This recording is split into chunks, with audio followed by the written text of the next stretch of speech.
آسٹریلوی شہر سڈنی کے ساحل پر فائرنگ سے 12 افراد ہلاک ہو گئے۔ فائرنگ واقعے میں 2 پولیس اہلکاروں سمیت 29 افراد زخمی ہوئے۔ حملہ یہودیوں کے مذہبی تہوار کی تقریب کے دوران ہوا۔ پولیس کی جوابی فائرنگ میں ایک مشتبہ حملہ آور ہلاک ہو گیا، دوسرے حملہ آور کو زخمی حالت میں گرفتار کر لیا گیا۔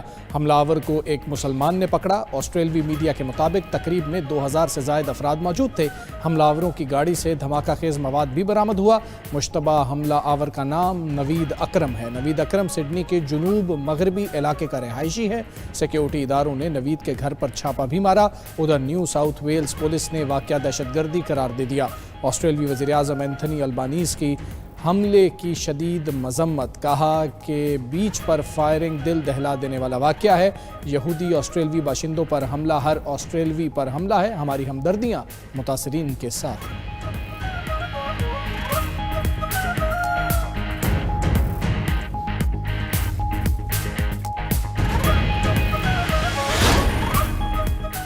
حملہ آور کو قابو کرنے والا احمد آسٹریلوی عوام کا ہیرو بن گیا۔ احمد کے رشتہ دار کا کہنا ہے کہ احمد کو بھی 2 گولیاں لگیں لیکن اس نے ہمت نہ ہاری اور حملہ آور کو غیر مسلح کر کے قابو کیا۔ احمد زخمی حالت میں اسپتال میں زیر علاج ہے۔ ڈاکٹرز کا کہنا ہے کہ احمد ٹھیک ہے، اس کا آپریشن ہونا ہے۔ آسٹریلوی ہائی کمشنر کا احمد کو خراج تحسین۔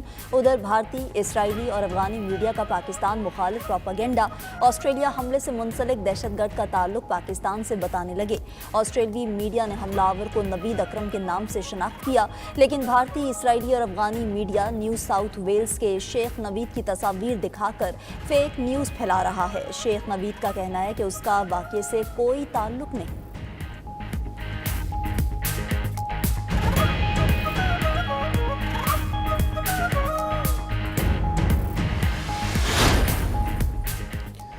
صدر مملکت آصف علی زرداری اور وزیر اعظم شہباز شریف کی سڈنی میں ہونے والے دہشت گرد حملے کی شدید مذمت۔ صدر آصف زرداری نے کہا کہ پاکستان خود دہشت گردی کا شکار رہا ہے، واقعے پر آسٹریلیا سے مکمل یکجہتی کا اظہار کرتے ہیں۔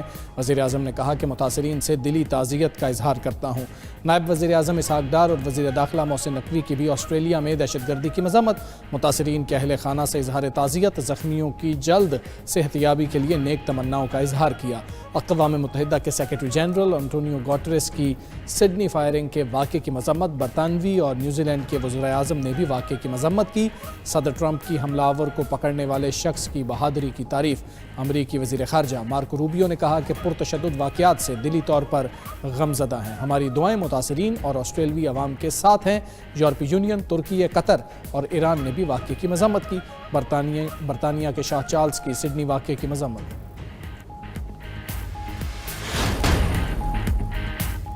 پی ٹی آئی دور میں ٹرائیکا تھا، تمام معاملہ جنرل ریٹائرڈ باجوہ، فیض حمید اور بانی پی ٹی آئی چلا رہے تھے۔ ایسا ہو نہیں سکتا کہ آرمی چیف کی مرضی کے بغیر کوئی افسر جھوٹا مقدمہ بنائے۔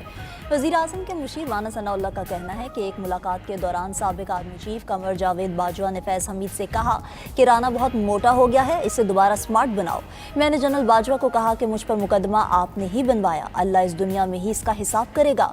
وفاقی وزیر رانا تنویر حسین کا کہنا ہے کہ بانی پی ٹی آئی اور فیض حمید ایک پیج پر تھے۔ بانی پی ٹی آئی کے ہر جرم میں فیض حمید کا اہم کردار تھا۔ بانی اور تحریک انصاف کا کوئی سیاسی مستقبل نہیں۔ بانی پی ٹی آئی کا مشن اداروں اور پاکستان کو کمزور کرنا ہے۔ رانا مشہود کہتے ہیں کہ فیض حمید کو سزا پاکستان میں نئے باب کا آغاز ہے، 9 مئی کرنے والوں کا بھی کڑا احتساب کرنا چاہیے۔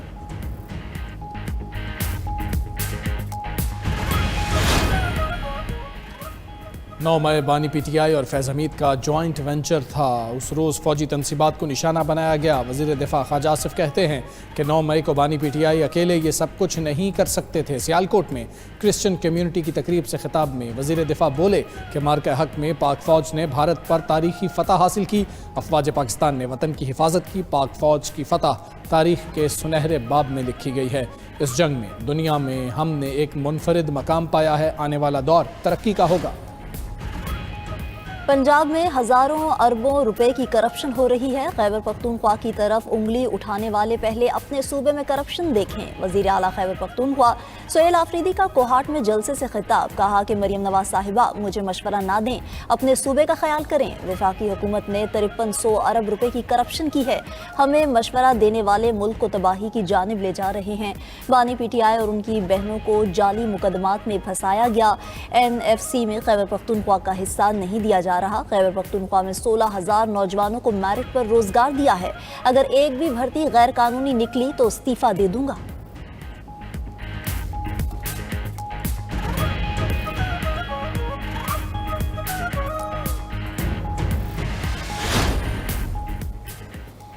وزیراعظم کے کوآرڈینیٹر اختیار ولی نے سہیل آفریدی کو چند دن کا وزیر اعلیٰ قرار دے دیا۔ وزیر اعلیٰ کے پی کے خطاب پر رد عمل میں اختیار ولی نے کہا کہ جو لوگ پاک فوج کے خلاف باتیں کر رہے ہیں قوم انہیں کبھی نہیں چھوڑے گی۔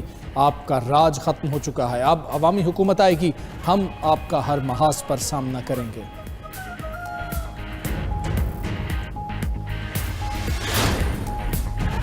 پی ٹی آئی نے فیض حمید سے بھرپور فائدے اٹھائے، جو لوگ فیض یاب ہوئے ان پر آسمان ٹوٹے گا۔ سینئر سیاستدان محمود مولوی کا کہنا ہے کہ فیض حمید کی وجہ سے ملک اور اداروں کو نقصان پہنچا۔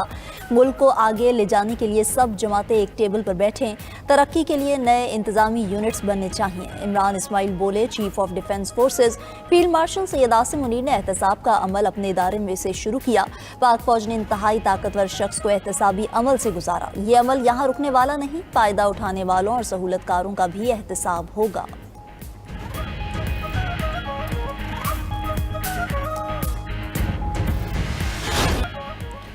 نیو یارک میں پہلی بار پی ایس ایل کا روڈ شو، چیئرمین پی سی بی، کپتان قومی ٹیم سلمان علی آغا سمیت دیگر کرکٹرز کی شرکت۔ روڈ شوز کا مقصد 6 جنوری کو 2 نئی فرنچائزز کی نیلامی میں عالمی سرمایہ کاری کو راغب کرنا ہے۔ چیئرمین پی سی بی محسن نقوی نے تقریب میں اظہار خیال کرتے ہوئے کہا کہ پی ایس ایل کو دنیا کی نمبر 1 لیگ بنانا چاہتے ہیں۔ پی ایس ایل میں نوجوان ٹیلنٹ کو صلاحیتیں نکھارنے کا موقع ملتا ہے۔ پی ایس ایل میں سرمایہ کاری کرنے والوں کو خاطر خواہ فائدہ ہوتا ہے۔ امریکہ میں تعینات پاکستانی سفیر رضوان سعید شیخ نے تقریب میں اظہار خیال کرتے ہوئے کہا کہ پاکستان سپر لیگ عالمی سطح پر برانڈ بن کر ابھر رہی ہے۔ وسیم اکرم بولے کہ پی ایس ایل میں تمام کھلاڑی بہترین کرکٹ کھیلتے ہیں۔ پی ایس ایل مقامی ٹیلنٹ کو موقع دیتی ہے۔ رمیز راجہ نے کہا کہ پی ایس ایل سے پاکستان کرکٹ کے کھیل کو فروغ مل رہا ہے۔ یہ تمام پاکستانیوں اور کرکٹرز کے لیے قابل فخر لمحہ ہے۔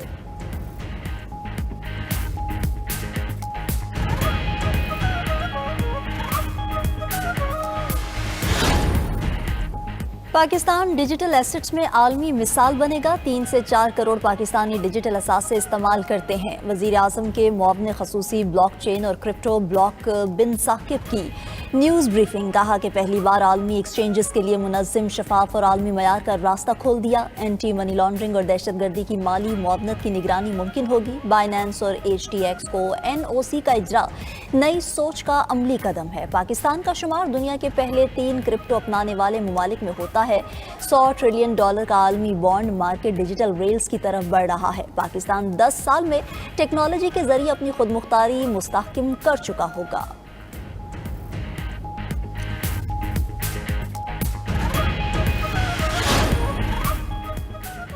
آئی ایم ایف پروگرام میں کوئی نئی شرائط شامل نہیں، طے شدہ ایجنڈا مرحلہ وار نافذ کیا جا رہا ہے۔ وزارت خزانہ کے اعلامیے کے مطابق حکومت نے اپنی مجوزہ اصلاحاتی پالیسیاں آئی ایم ایف کو دی ہیں۔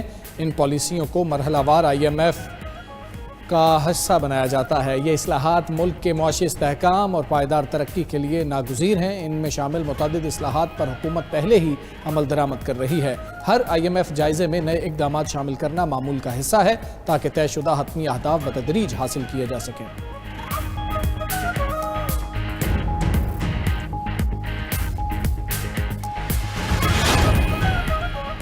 شکارپور کے حلقہ PS9 گڑھی یاسین کا ضمنی انتخاب پیپلز پارٹی کے نام غیر سرکاری غیر حتمی نتائج کے مطابق پیپلز پارٹی کے آغا شہباز خان درانی کامیاب قرار پائے۔ آغا شہباز خان درانی نے 73,554 ووٹ حاصل کیے۔